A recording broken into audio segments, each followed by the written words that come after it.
Okay, we'll begin with assistant coach Matt Abdelmassih. I might as well start with the first choice, fellow Giants fan, Robin Washut. The only reason why I'm staying on the Zoom is because Robin's wearing his Giants hat and shirt. I like it. Hey man, long time coming. All right, so obviously, Fred kind of ran down the 2021 class, talked about the things he liked in it. I guess I just wanted to ask you, how proud you as a staff were to assemble that class in the middle of a pandemic when you're bringing guys in that have never been to Lincoln, Nebraska, have never seen the campus, and yet, you're still able to sell this vision of what you and Fred and the rest of the staff are trying to build. Yeah, I mean, ultimately, everyone's on the same level playing field with everything getting shut down in March and remain shut down. And I think what you're seeing is relationships are the ones that are carrying through with getting commitments from these kids. We were fortunate enough to have Wilhelm on an official visit last year for the Ohio State game, which was clearly a incredible opportunity to showcase everything that not only as a program but as a university we have to offer all these kids.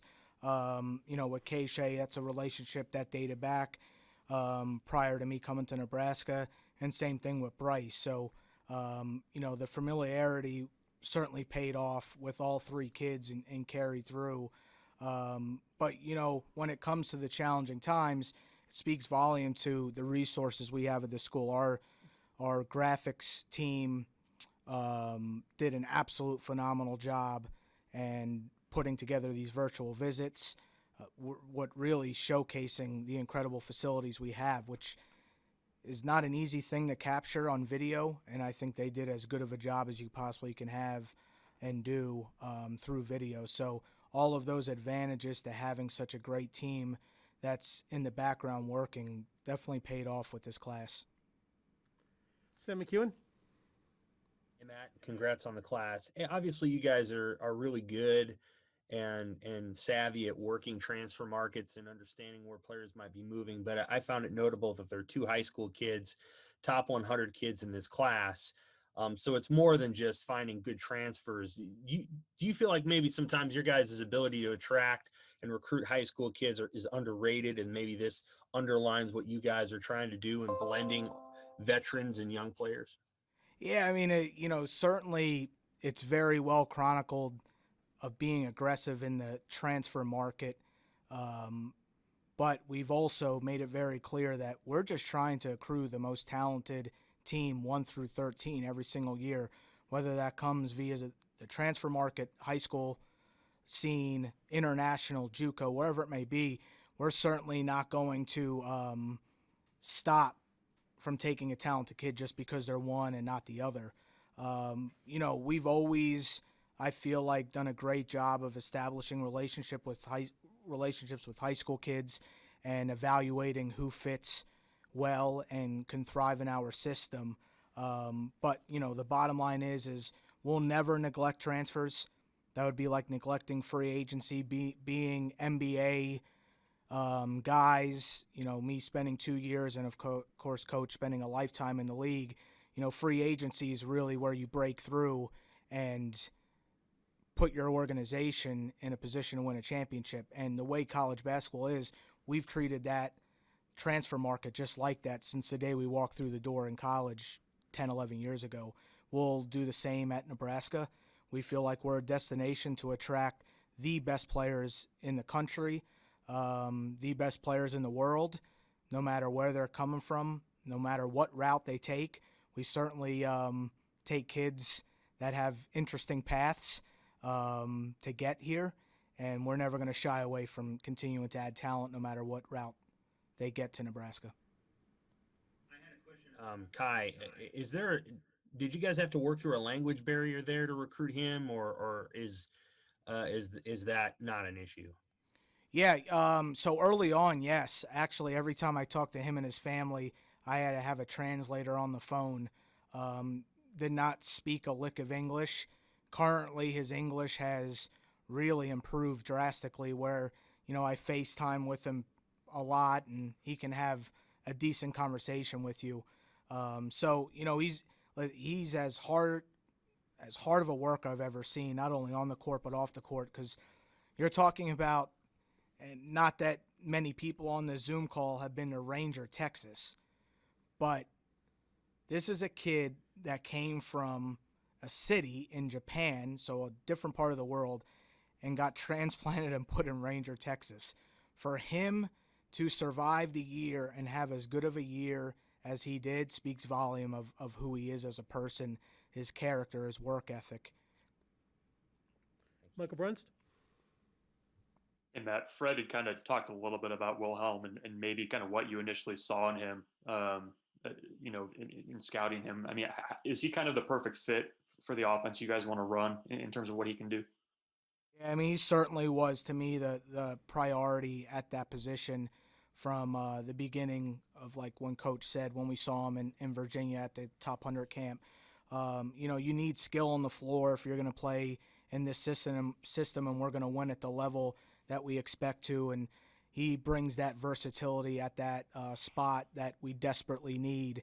His ability to stretch the floor, knock down shots. Like Coach said, his passing ability is unbelievable. And, the exciting thing about all three kids, but specifically Wilhelm, is they're not even close to reaching their potential. And that's really exciting because the foundation that he has, Wilhelm, that is very, very good, but where he can go is even better. And, one thing that I've always believed in, of course, from day one, dating back to our years at Iowa State, is, when you give Fred Hoiberg the skill and the versatility, good luck guarding it. And that's how I feel about the three guys coming in. Just one quick follow-up too. I mean, everything you guys kind of had to fight with, not being able to get out and recruit and, the extended dead period and all that other stuff. How much is of a selling point is Fred's system? I mean, it seems like that's kind of the common thread with a lot of these guys is just how attractive that is to recruits. So, of course, the system is important, but the important factor when you're recruiting, especially to Nebraska, is the system is backed up by unbelievable results. Having 10 NBA players in 5 years when we were at Iowa State is a tremendous achievement, and that's what the kids want to hear. How are you going to give me that path to make the NBA and reach my goals? Specifically with Bryce, that's important. When you put yourself in the category having that fifth star, that NBA talk is as vital as can be in selling him that this is going to be the place that maximizes his talent. The system certainly maximizes the skill sets of our players. Always being one of the fastest teams in the country, the faster you play, the more opportunities you have. The more opportunities you have, probably the happiness is as high as possibly can be. And that to me is all ingredients to really having the success that we all think we will have at Nebraska. And, certainly having all the proven results, the proven track record was huge in assembling the class. Mitch Sherman from The Athletic. Hey, Matt, I'm just looking at Ranger, Texas here on the map. I don't think I've been there. But since you were talking about transfers, question on that. As the NCAA looks to potentially make some significant changes here in the next year on sitting out for Division I transfers, how does that impact the playing field and the strategy that you'll have and have to change, if you have to change it at all, in regard to the way you approach those? Well, it probably makes for my wife being even more pissed off at me in the spring, because that means these kids, it's going to be even more crazy movement in April, May, and past that. Listen, I'm always a big advocate in giving the players more rights and opportunities, and certainly this does that. I think that there's plenty of scenarios across the country where kids were penalized sitting out when it was not their doing. I think it creates uniformity across the board, which I think we're definitely in need of. For us specifically, it won't change anything. We're going to be active. Whatever the rules are, we'll adapt.